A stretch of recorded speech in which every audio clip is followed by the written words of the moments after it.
विज्ञान विषय में आज हम सूक्ष्म जीव मित्र एवं शत्रु में धीरे धीरे पाठ को गति देते हुए हम यहाँ पर पढ़ेंगे मिट्टी की उर्वरता में वृद्धि। सूक्ष्म जीव मिट्टी की उर्वरता में किस प्रकार से वृद्धि करते हैं। हम सभी जानते हैं कि पेड़ पौधों को एक तत्व होता है नाइट्रोजन, उसकी बहुत ज्यादा आवश्यकता होती है। बारिश के दिनों में आप लोगों ने देखा होगा कि बारिश पहली बारिश से या दूसरी बारिश से ही पौधे हरे भरे हो जाते हैं गर्मी के बाद। तो इसका मुख्य कारण है मिट्टी में उपस्थित नाइट्रोजन तत्व। सूक्ष्म जीव जो है वायुमंडल से नाइट्रोजन तत्व को, नाइट्रोजन के यौगिकों को नाइट्रोजन के सरल यौगिकों में तोड़ते हैं और भूमि में मिला देते हैं।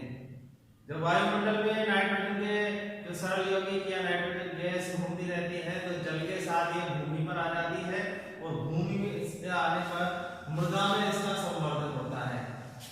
सूक्ष्म जीव मृदा में नाइट्रोजन का संवर्धन इस प्रकार से करते हैं और पेड़ पौधे जो है उस नाइट्रोजन को ग्रहण करके और अपना पोषण प्राप्त करते हैं। दूसरा पॉइंट है अपना पर्यावरण का शुद्धिकरण। पर्यावरण का शुद्धिकरण किस प्रकार से होता है, सूक्ष्म जीव क्या भूमिका निभाते हैं। मनुष्य अपने दैनिक जीवन में जो है कई तरह के पदार्थों का उपयोग करता है। उसमें से कुछ कठोर पदार्थ भी रहते हैं, कुछ तरल पदार्थ भी रहते हैं। उनमें से कुछ अपघटनीय पदार्थ भी रहते हैं और कुछ जो है अपघटन नहीं होने वाले पदार्थ भी होते हैं। इसको हम दो एक प्रयोग के द्वारा समझ सकते हैं। हम दो बीकर लेते हैं, ए और बी। ये जो है हमने गमले ले लिए हैं। इसमें जो मृदा होती है, खेतों की मृदा, दोनों को बराबर बराबर मात्रा में भर दिया है।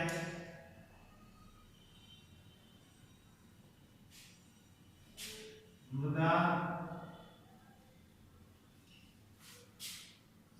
इस गमले में से मृदा को निकाल करके और उसमें जो घरों में उपयोग में आने वाले जो जैविक कचरा है, जैसे फलों के छिलके हैं, सब्जियों के छिलके हैं, या खराब हुआ आटा है, या और कोई पदार्थ है जो जैविक है, उसको भर देंगे और ऊपर से इसमें हम मिट्टी डाल देंगे जो गमले में से निकाली थी। इसमें भी वही प्रक्रिया करते हैं, लेकिन इसमें जैविक कचरा नहीं, इसमें कांच की बोतल के टुकड़े, प्लास्टिक के टुकड़े, थोड़े बहुत चप्पल जूतों के जो टुकड़े होते हैं अपशिष्ट, वो इस तरह के अपशिष्ट इसमें जो है मिट्टी निकाल करके और डाल देते हैं और इसको ढक करके रख देते हैं।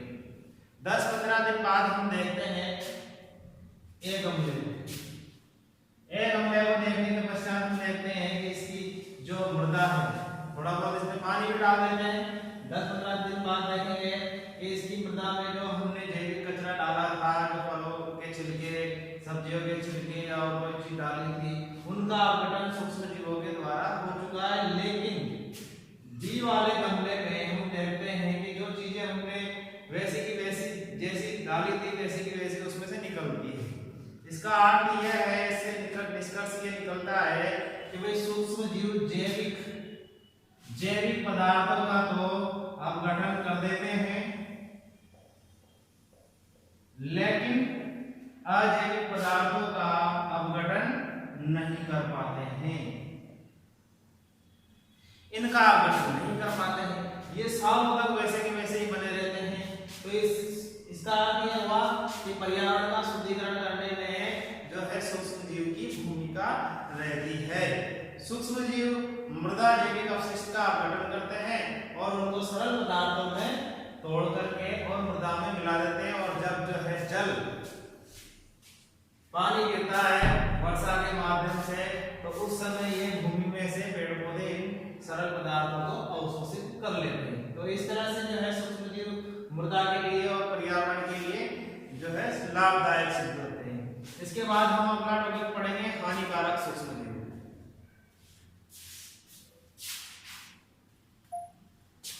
हानिकारक सूक्ष्म जीव, अभी तक हम जो है सूक्ष्म जीवों के लाभ भी पढ़ते आए थे, अब हम हानिकारक सूक्ष्म जीवों के बारे में पढ़ेंगे। सूक्ष्म जीव हमारे लिए या जीवों के लिए कई प्रकार से हानिकारक हो सकते हैं। रोग उत्पन्न करने वाले रोगाणु को हम क्या कहेंगे, रोगजनक कहेंगे, या जो है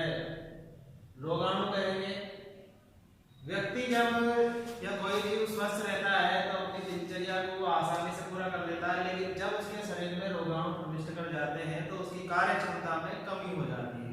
उस कार्य क्षमता में कमी होने का कारण क्या है? एकमात्र रोगाणु। रोगाणु किसी भी तरह का जीव हो सकता है, चाहे जीवाणु हो सकता है, विषाणु हो सकता है, किसी भी प्रकार का हो सकता है। ये जो है इनके फैलने का माध्यम कई प्रकार से हो सकता है। संपर्क के माध्यम से फैल सकते हैं, भोजन के माध्यम से फैल सकते हैं, कपड़ों के माध्यम से फैल सकते हैं, वायु के माध्यम से फैल सकते हैं, जल के माध्यम में फैल सकते हैं। कई सारी वस्तुओं को ये संदूषित कर सकते हैं। अगला है अपना मनुष्य में रोगकारक सूक्ष्म जीव। मनुष्य में रोगकारक सूक्ष्म जीव पढ़ने से पहले अपने एक बार ध्यान कर लेते हैं कि वही कारक हैं जो रोग फैलाते हैं। अब रोग किस प्रकार से फैलते हैं इस पर ध्यान केंद्रित करेंगे।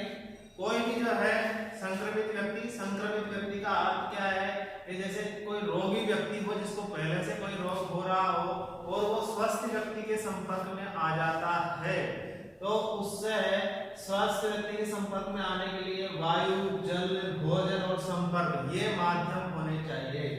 तो उस प्रकार के रोगों को हम क्या कहेंगे? संचरणीय रोग, यानी कि फैलने वाले रोग। जैसे सर्दी और जुकाम।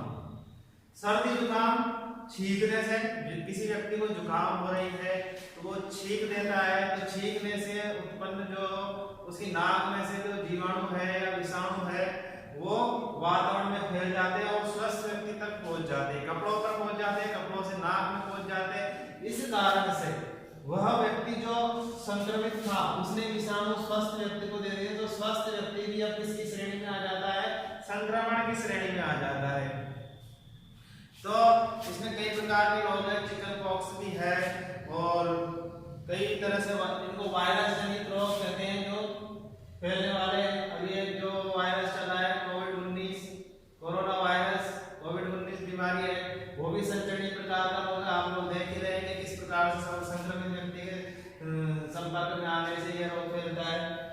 रोगवाहक ऐसे रोग जो जिनको फैलने के लिए किसी माध्यम की आवश्यकता पड़ती है, कोई ना कोई वाहक चाहिए उसके लिए।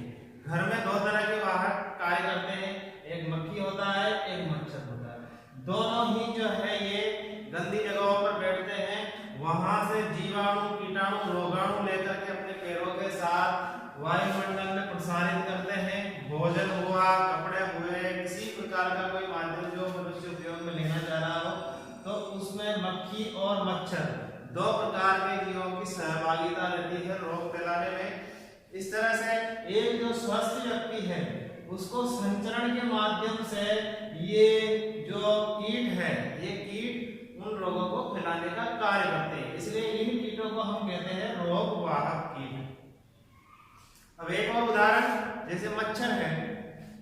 मच्छर की जो है लाल ग्रंथियों में एक लार्वा पाया जाता है, जिसका नाम हम जानते हैं प्लाज्मोडियम लार्वा। वो प्लाज्मोडियम लार्वा जब मच्छर काटता है, खास करके मादा एनोफ्लिस जब मच्छर काटता है तो उसकी लाल ग्रंथियों में से वो लार्वा प्लाज्मोडियम मनुष्य के शरीर में चला जाता है और शरीर जो है उस लार्वा के लिए एक पोषक पदार्थ माध्यम जो रहता है रक्त, उसमें अपनी संख्या में वृद्धि करता है। लाल रक्त कणिकाओं को, स्वस्थ रक्त कणिकाओं को वो नष्ट करने का कार्य करता है और अपनी संख्या में वृद्धि करता है, जिसके कारण मनुष्य को ठंड लगकर के बुखार आना, इस प्रकार से रोग होते हैं। तो ऐसे रोगों को हम क्या कहते हैं? रोगवाहक। ऐसे कीटों को हम कहेंगे रोगवाहक।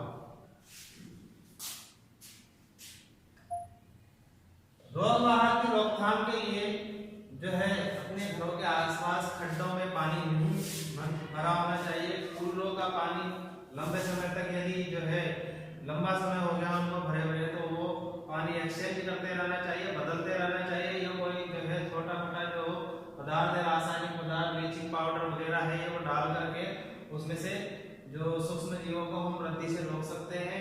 गंदगी ना होने पाए, गंदगी में सूक्ष्म जीव ज्यादा फैलते हैं और कीटों की संख्या में भी वृद्धि होती है। आपने देखा होगा बरसात के दिनों में कीट अधिकांशतया उत्पन्न होते हैं। इसका कारण क्या है? जगह जगहों पर पानी होता है और वो सड़ने लगता है, तो कीटों की वहां पर वृद्धि होती है। सर्दी और ग्रीष्म ऋतु में कीट कीटों की वृद्धि नहीं हो सकती है। इसलिए कीटों की वृद्धि को रोकने के लिए समय समय पर जो है अपने घरों की सफाई करते रहे, अपने आसपास के गड्ढों को जो है मिट्टी से भरते रहे, या जो है केरोसिन नामक जो है एक कार्बनिक पदार्थ है, मिट्टी का तेल जिसको हम कहेंगे, तो उसका छिड़काव करते रहे।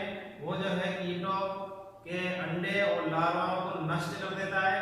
तो इस प्रकार के कई प्रकार के रासायनिक पदार्थ बाजार में आते हैं, जिनका छिड़काव करके और जो है कीटों की वृद्धि को रोका जा सकता है।